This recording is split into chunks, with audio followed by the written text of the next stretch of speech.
नमस्ते प्रणाम। हम भोलू शर्मा आप लोग के लिए एगो छठ गीत भेज रहा बनी। उम्मीद करब आप सबके अच्छा लगी। तो हमारे गीत के ज़्यादा से ज़्यादा शेयर करब और हमारे गीत सुने खातिर हमारे चैनल भोलू शर्मा ऑफिशियल के आप सब सब्सक्राइब करब, लाइक करब, बेल आइकन के बटन के दबाई और गाना अच्छा लगे तो ज़्यादा से ज़्यादा शेयर करब। कमेंट सेक्शन में लिख के बताए गाना आप लोग के कैसा लगा था और गाना में कोनो त्रुटि होके तो लिए हम आप सबसे क्षमा चाहब। आई गाना के हम शुरू करते हैं।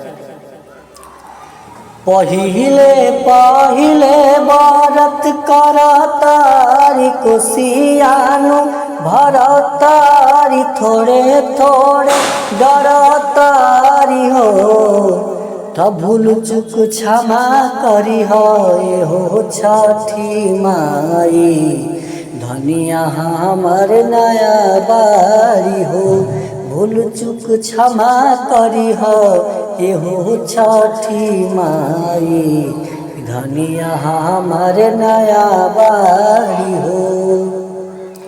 पहिले पहिले बरत करतारी कोसियानु भरतारी थोड़े थोड़े डरतारी हो तब भूल चुक क्षमा करी हो छठी माई धनिया हमर नया बारी हो भूल चुक क्षमा करी हो छठी माई धनिया हमर नया बारी हो। शहरे में रहल बारी धानिया विधि कुछ न जानस भूखे के बारत जिद करेली नाही कहला पमानस। शहरे में रहल बारी धानिया विधि कुछ न जानस भूखे के बारत जिद करेली नाही कहला पमानस। कल सुत में दियावा जरावा तारी नारियर सजावा तारी छठ गीत गावा तारी हो तो भूल चुक क्षमा करी हो छठी माई धनिया हमर नया बारी हो भूल चुक क्षमा करी हो छठी माई धनिया हमर नया बारी हो। हाथ जोड़ी करेली बिनतिया माई श्रद्धा पुरई हो गोदिया में खेले काला लाना ऐसन कृपा बनई हो। हाथ जोड़ी करेली बिनतिया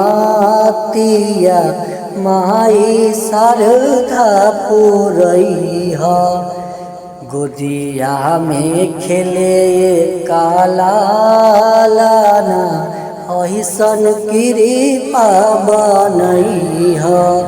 छठ के सामान सारी अवतारी चूड़ी खान कवतारी पिन्हाली पियर साड़ी हो तब भूल चुक क्षमा करी हो छठी माई धनिया हमर नया बारी हो भूल चुक क्षमा करी हो छठी मैया कि धनिया हमर नया बारी हो।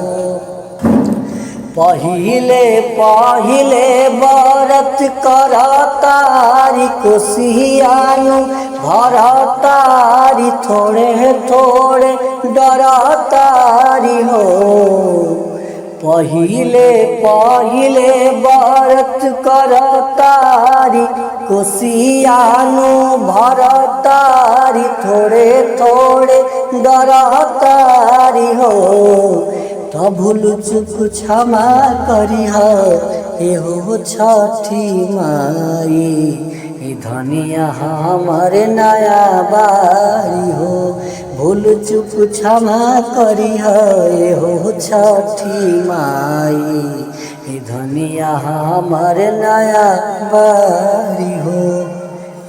Thank you. उम्मीद करते हैं ये गीत आप लोग को बहुत अच्छा लगेगा, पसंद आएगा। तो एक बार फिर से बताएंगे आप लोगों को कि हमारा चैनल भोलू शर्मा ऑफिशियल को मत भूलिएगा, सब्सक्राइब कीजिएगा और गाने को लाइक कीजिएगा। और गाना कैसा लगा कमेंट सेक्शन में लिख के बताइएगा आप लोग। आइए गाने को एंजॉय करते हैं। जय छठी मैया। नमस्ते।